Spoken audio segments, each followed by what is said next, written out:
Hello there, welcome to Inquiring Minds. My name is Doug and I'm back with today's fountain pen review, this Jinhao 9019 DADAO. At first glance, many might think that this is just an upgraded Jinhao X159, but they'd be wrong. Well, they were wrong then, weren't they?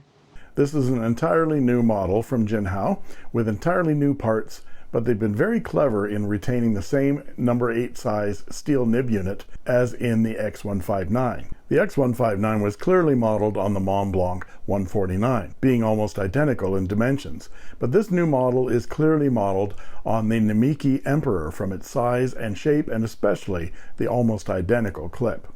I've heard some asking what DADAO means. Well, this is straight from the internet, so you know it's true. Da means big.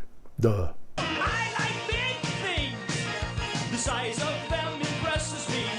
And Dao means your choice of anything from a penknife to dagger, sword, spear, or my preference, pen. So join me as we examine this big-ass pen and compare it to some other big-ass pens right now.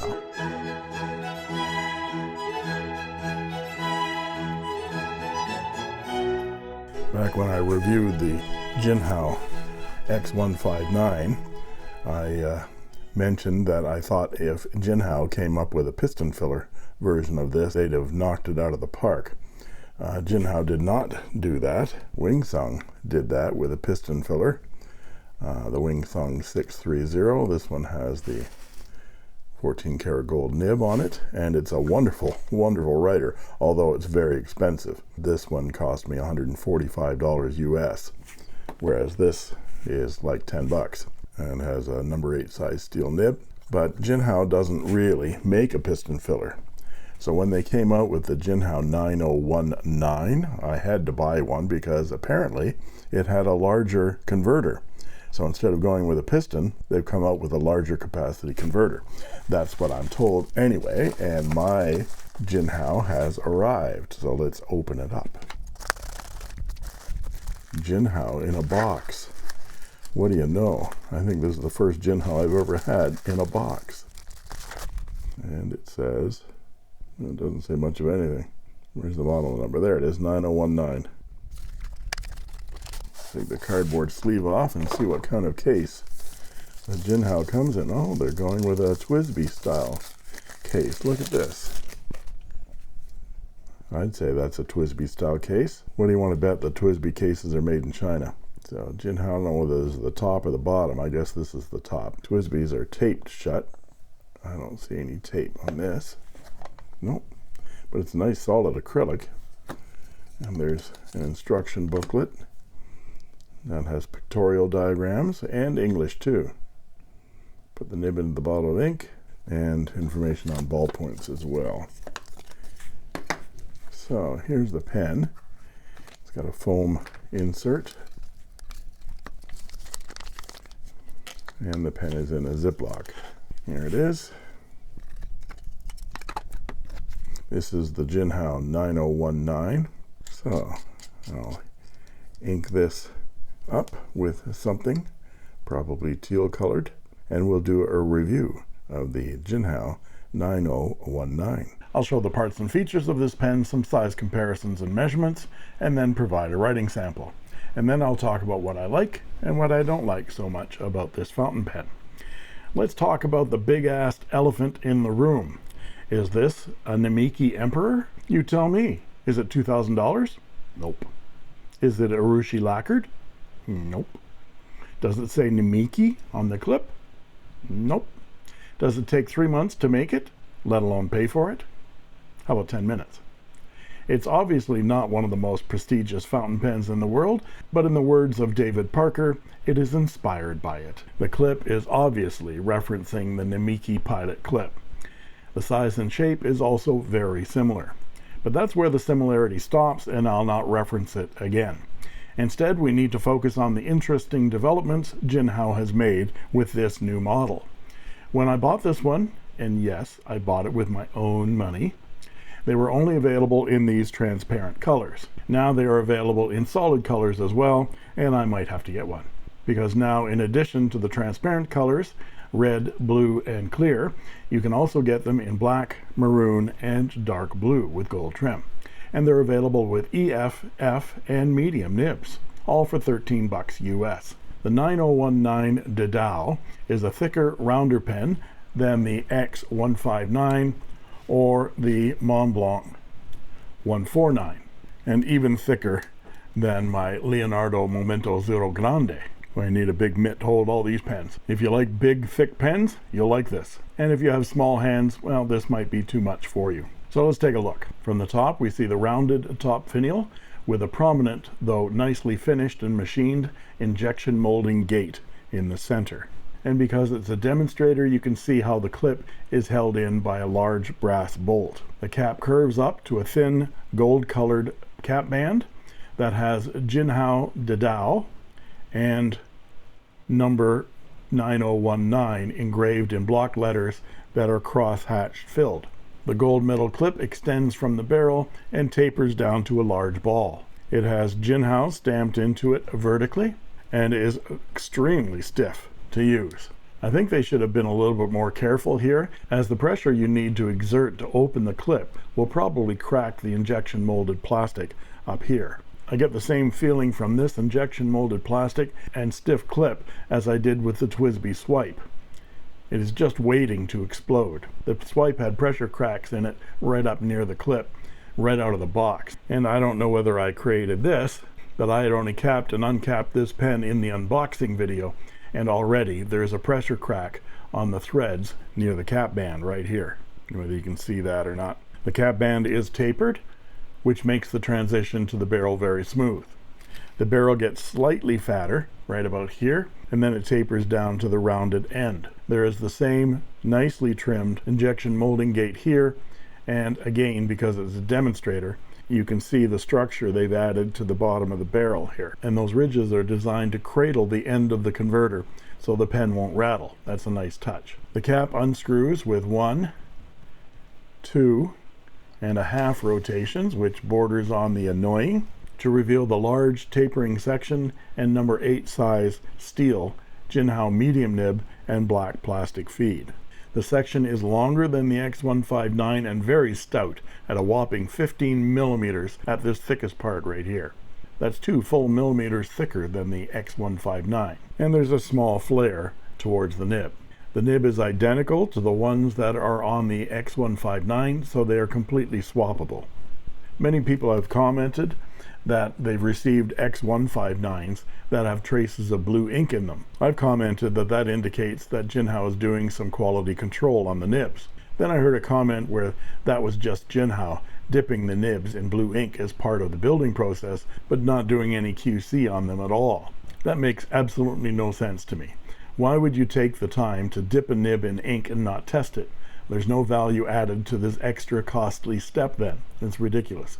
I'm sure they are testing them. How randomly, I have no idea. The section unscrews to reveal the big innovation for Jinhao. This 1.9 milliliter capacity threaded, long-tailed gold metal converter. And it's branded Jinhao on the collar. The opening dimensions are 2.4 millimeters inside diameter and 5.3 millimeters outside diameter. So the pen will accept standard international cartridges. And there's a silicone O-ring at the bottom of the section there to keep you from over screwing that section and cracking that plastic. The inside of the cap shows a step in the plastic that lines up with the section right there to seal that nib from evaporation. The cap posts deeply and securely, although it makes it a very long pen. The cap is relatively light, but it still back weights the pen. Unposted, the pen is nicely balanced in the hand, and I just love that thickness. I bought this pen on AliExpress from 365 Days Stationery Store for $13.89 US. Yes, I bought it from them. They didn't just send it to me like some people I know. I won't mention his name, but his initials are Doodlebud. Regardless, I like it as much as my Canadian buddy does. I'm not your buddy, friend. He's not your friend, guy. I'm not your guy, buddy. He's not your buddy, friend. I'm not your friend, guy. Now let's look at some size comparisons. And here is the Jinhao 9019 DADAO with some other big-ass pens like the Jinhao X159, a Mont Blanc 149 piston filler, a Wingsung 630 piston filler, and a Leonardo Momento Zero Grande in Jonathan Brooks' Earth Magic 2.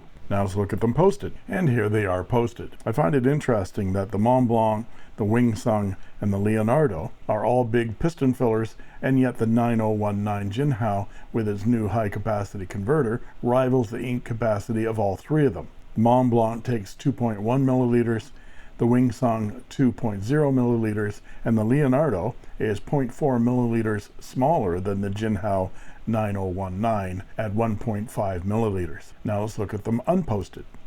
The Mont Blanc and the Leonardo are 18 karat gold nibs, and the Wingsung is 14 karat gold. Although now you can get the 630 with a steel nib for around $30, and the Jinhaos are of course steel. Now let's look at some measurements, and I'll be back with a writing sample.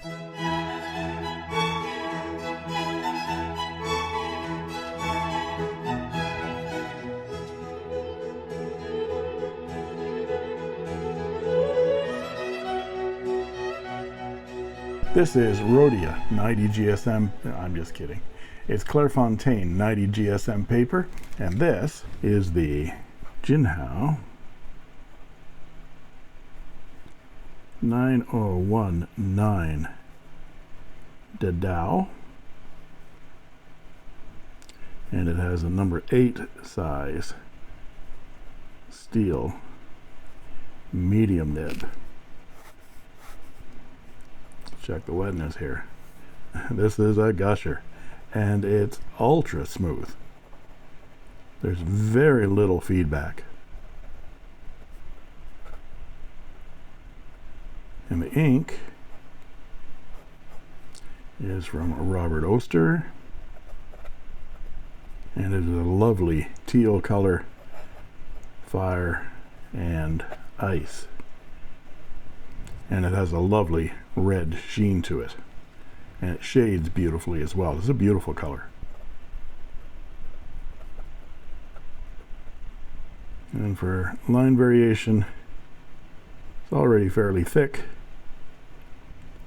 You can push a little bit out, but it's a fairly stiff steel nib. And the line this nib makes is a 0.6 millimeter, which is a Western medium, or a Japanese, I didn't spell that right, did I? Japanese medium to broad, on my Richard Binder line width chart, which you can find linked in the description.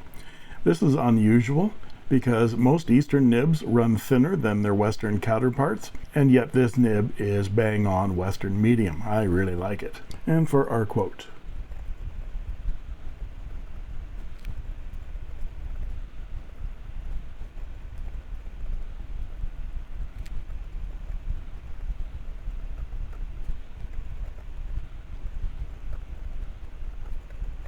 and for some reverse writing.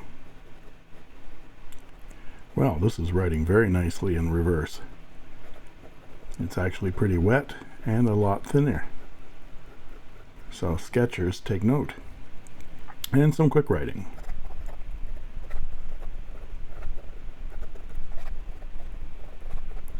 No issues whatsoever. That first missing thing was me missing the page. It's a nice, wet, juicy, nice flowing pen. So what do I like and what do I not like about this fountain pen? I like most of this new model from Jinhao. However, I do have some concerns about its longevity. I worry about the plastic, as it feels very similar to the brittle plastics you find on TWSBIs. I've heard stories of people having their X159s fall apart on them, so I wonder if this model will have the same issues. The clip should be a lot better than this. As it is, I wouldn't use it for fear of the whole pen coming to pieces. But I do love the new higher capacity converter, and hope this means that we might see more models to come which use the terrific number 8 size steel Jinhao nibs. And the nib on this one is just sublime. This is a nice thick pen with a smooth wet nib, and it gets me tingly and excited every time. Yes! Yes! Yes! Oh! Oh! I'll have what she's having. At $13 US, the great unwashed masses can now experience the joy of writing with a big-assed wet pen without having to mortgage the Winnebago. Oh, that's an RV. And there you have it. If you like this video, please like and subscribe, and don't forget to ring that bell to get instant notifications whenever a new video is posted. You can also join as a member of my channel for only 99 cents a month, and I guarantee I'll answer your comments in the comment section, and you'll get cool emojis, badges, and sneak peek unboxing videos as well. And that just leaves it for me to say thank you.